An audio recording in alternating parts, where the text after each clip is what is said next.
What's up, quadcopter fans? HangerDrone.com. Today I'm going to be flying my V303 Seeker by WLToys. So we're going to first start off by calibrating the compass, holding down on the stick, flipping 3 times until we get a solid green light. Moving quadcopter horizontal axis. We can go ahead and flip the switch 1, 2, 3. Go on the vertical. We have a red light here, which is our indicator letting us know that the quadcopter is in a horizontal position, because once the light goes out, it is no longer in the horizontal position. Save the data, hitting the switch 3 times, waiting for the light go solid to flashing, so our compass is calibrated in case we run into any issues. Go ahead and fire this sucker up. We do not have an onboard camera with it today, so this is going to be a flight. Haven't flown this in a while without a camera on it, so I just want to take it out for a spin. As you can see, excellent hover. Got a little bit of a drift to the right. It's acting a little snappy right there. All our trim should be at 0.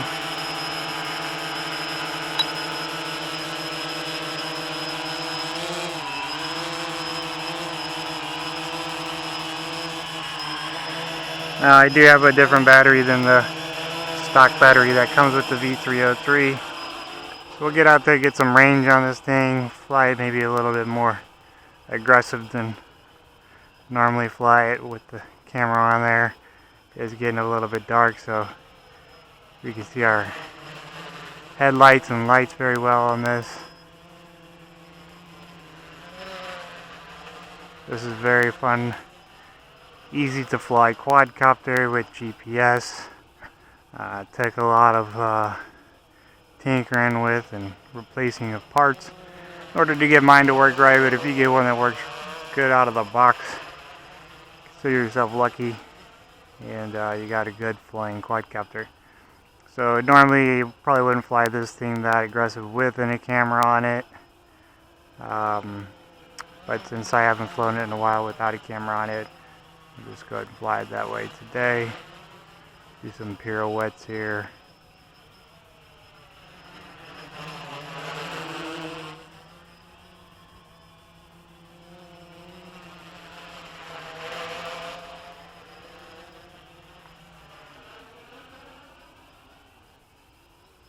It's got a little bit of oscillation with the motors, but it's holding its position well. Range is good, so I think I did give it a couple clicks to the right. So there you go. I mean, that's the V303 Seeker, how well it sits, rotates, compensates. There is very little wind today. It will compensate for the wind to hold this position because it is a GPS quadcopter if it is working properly, which lately it has been. I always do a once over check on all the props because I do have those bell-shaped nuts on there. I don't have the self-tightening props on there. I did buy some knockoff DJI self-tightening props. I do have a set of actual DJI props at home, but after my experience with those knockoffs, I don't think I want to use the self-tightening. I know there's a chance for the nuts to come off of this in the motor, but there's also a great chance of those self-tightening coming loose, which kind of happened in my case, or the prop didn't provide it with the sufficient amount of lift. So the stock props, even though they are plastic nylon, they do work. They're in a paddle shape, so they do give it the proper amount of lift, especially if you're adding things on like a GoPro, heavier gimbal. I do have some different camera options now. Not all of them will work with the Wakira gimbal. Wakira is more designed for GoPro or GoPro knockoffs. I do have the Mobius as well as a FPV run cam. I'm looking forward to hooking that up, checking that out, see how that works out. So dusk flight. Mobius doesn't pick up the light very well, so it'll probably look like it's dark out in the video. It's just right after sunset, a little bit cloudy, but able to see the lights perfectly fine, getting good range.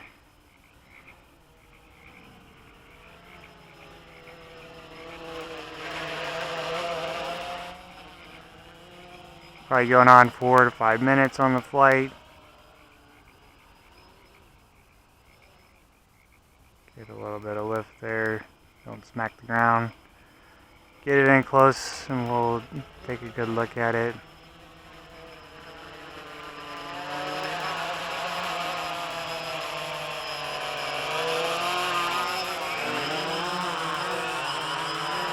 So this is the front view of the V303 Seeker.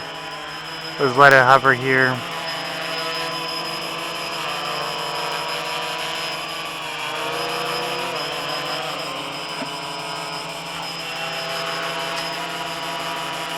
Very cool.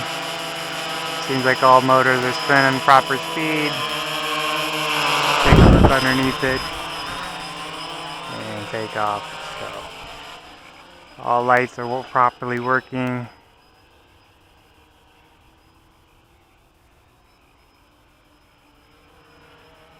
And those front two little eyeballs or bug lamps there, headlights in the front. Those do come in handy for your orientation, so you can tell your front from your back. And you always have your flashing tail light on the back, which also gives you feedback on your satellites, binding issues, range. So, very helpful when flying this and trying to figure out which is the ass and which is the head on this thing. So, handling very well. Very pleased with it ever since putting in that new receiver. Got lucky. Very difficult to find receivers out there for the V303. It appears that they've stopped making them for the older model. Tried to order them from several Chinese websites. They no longer carry them in stock.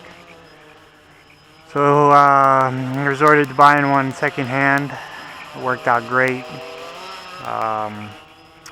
But I feel in the future, if there's any parts that go out on this, I do have the new XBV 2.1 board in there and flight controller. I'll probably just have to see if I can switch over to the XK Detect 380 receiver and transmitter in order to be able to continue flying in the future. So,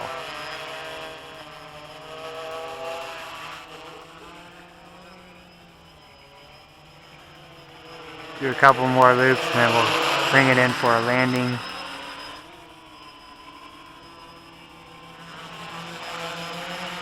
But fun to fly with camera, without a camera. Now that it's stable. Mentioned in some of my last videos, it's just been raining. Tried taking it more places to get some better aerial footage.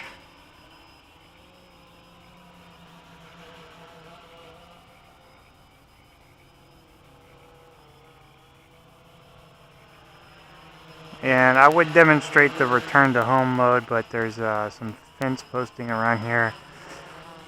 This thing is pretty accurate from the times that I've had to use it.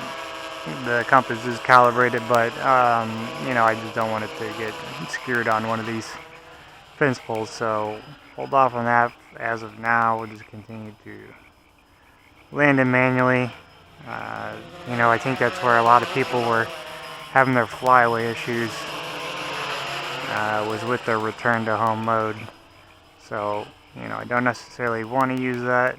I don't need it to land.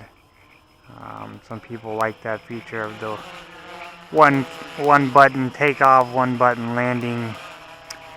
Personally, if it's gonna increase the chance of a flyaway, I'll just land mine manually and do without it.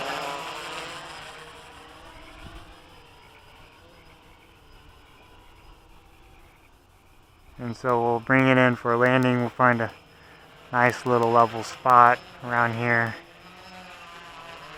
Bring it in, ass in.